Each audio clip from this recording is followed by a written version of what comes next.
श्रीमान महान भावों, ब्लॉग स्पिरिट चैनल में आपका पुनः स्वागत है। आज हम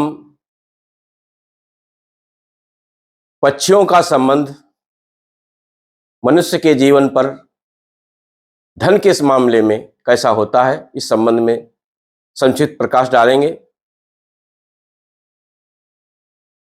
देखा होगा कि शहरों में मैंने देखा है कि लोग पक्षियों को दाना डालते हैं, एक जगह निश्चित कर देते हैं और वहां पक्षी आकर के दाना खाते हैं। मनुष्य वो प्राणी है जिसके आधार पे ही सभी जीवों का जीवन आधारित होता है। कोई भी जीव बिना मनुष्य के संरक्षण से अपनी ओरिजिनल अवस्था को प्राप्त नहीं कर पाता है और वो परेशान रहता है। इसीलिए मनुष्य का संबंध पशु पक्षियों से चोली दामन का साथ रहा है। देखा होगा कि घर में कभी कोई कुत्ता पालता है, तो कभी कोई गाय पालता है, कोई तोता पालता है और कोई अन्य पक्षियों को भी पालता है। लेकिन बंधन तो बंधन ही होता है। बांध करके किसी भी पक्षी या जीव को ठीक नहीं होता है।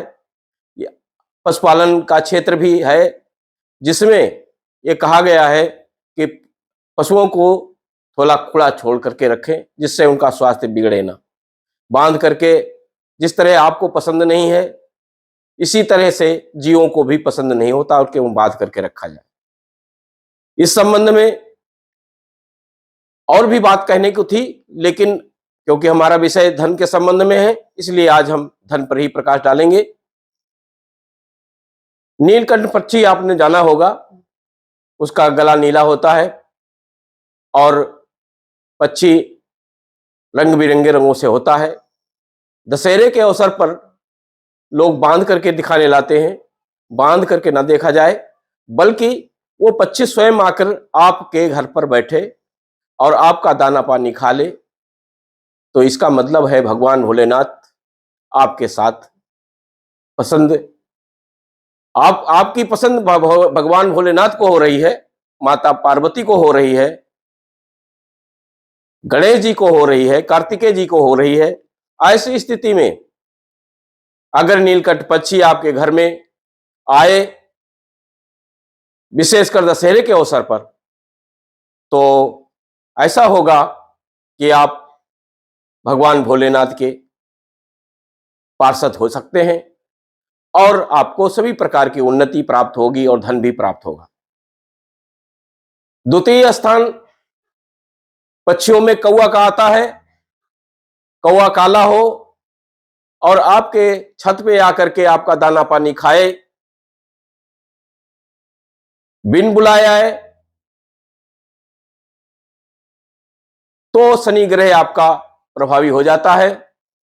और शनि ग्रह जब प्रभावी हो जाता है तो व्यक्ति का कार्य करने की शैली उसकी अच्छी हो जाती है और संसार में वो कार्य के नाम से जाना जाता है, अपने कार्य के नाम से जाना जाता है और न्याय के पथ पर चलता है।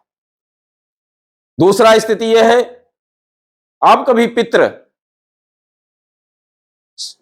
कभी पितृ कोई परेशानी में हो, अगर आपने कौवे को भोजन खिलाया है, हमारे यहाँ श्राद्ध के समय में कौवे को भोजन खिलाया जाता है। जब ब्राह्मण नहीं मिलता है तो कौवे को ही भोजन खिलाया जाता है। इसका मतलब यही होता है कि कौवा जो है वो आतिथ्य कारक है, आतिथ्य की उसका स्वीकार किया जा सकता है। इसके अलावा कौवा कभी आकर के आपकी छत के ऊपर मांस का टुकड़ा डाल दे तो धन आने की संभावना प्रबल हो जाती है और उसे धन प्राप्त ही होता है, चाहे किसी भी माध्यम से प्राप्त हो। तीसरी स्थिति होती है जो बहुतायत में पाई जाती है गांवों में। अब शहरों में तो मकान इतने इतने बड़े हैं, कहीं कोई चिड़िया दिखाई नहीं देती है। गौरैया का आना भी शुभ माना जाता है। गौरैया लक्ष्मी स्वरूप होती है। गौरैया का नीड बनाना, घोंसला बनाना और भी फलदायक होता है।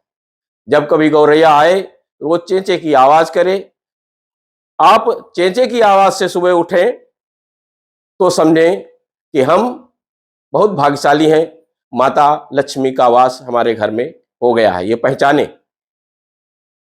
तीसरी स्थिति होती है, लोग कबूतर घर में पालते हैं। कबूतर भी वास्तु दोष को दूर करता है और आपके रोगों का प्रतिकार करता है, कोई आपके रोग शरीर में नहीं होता है। इसके अलावा हंस है, मोर है, ये पक्षी बहुत फलदायक होते हैं। कभी मोर आके आपके घर पे आए या कभी हंस आए आपके घर में, या आपके सामने तालाब हो और उसमें आपका हंस फला हो, आपको कोई मुसीबत नहीं आएगी। हंस का मतलब होता है बुद्धि उसकी तीव्र हो जाती है। हंस वाहिनी के रूप में माता सरस्वती जी को याद किया जाता है और यही स्थिति होती है ठीक। कभी शाम के समय, जब कभी रात में कभी उल्लू आपके पास आए तो नकारात्मक ऊर्जा का दाय देता है, लेकिन यदि प्रातःकाल 5 बजे उल्लू आकर के आपको दिखाई पड़ जाए तो निश्चित है कि लक्ष्मी जी का आगमन आपके घर में हो रहा है।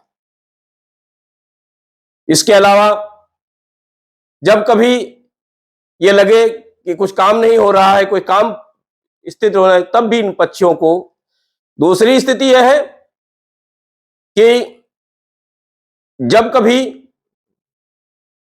पक्षी आपके द्वार पर अकारण ही आए और वो मायूस होकर लौट जाए तो उसी प्रकार माना जाता है जैसे हमने किसी भिखारी को या किसी जो कि याचक था उसको आपने कुछ नहीं दिया।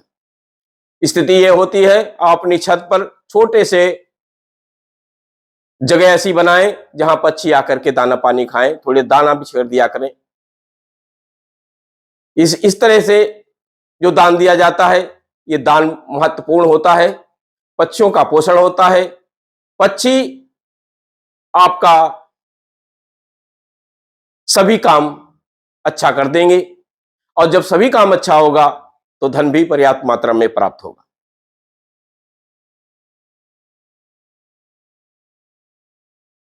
आपने सारस पक्षी का नाम सुना तो कुछ नेगेटिव प्रभाव होते हैं। सारस पक्षी का आना घर पे ठीक नहीं माना जाता, सारस का निकलना भी अच्छा नहीं माना जाता घर के ऊपर से। इसके अलावा पक्षी का वर्ग तो नहीं है, ये तो मैमेलिया वर्ग है, लेकिन कहा गया है कि अगर ये जो रात में वैम्पायर के नाम से जाने जाते हैं, चमगादड़ कहते हैं, चमगादड़ का आना ठीक नहीं होता।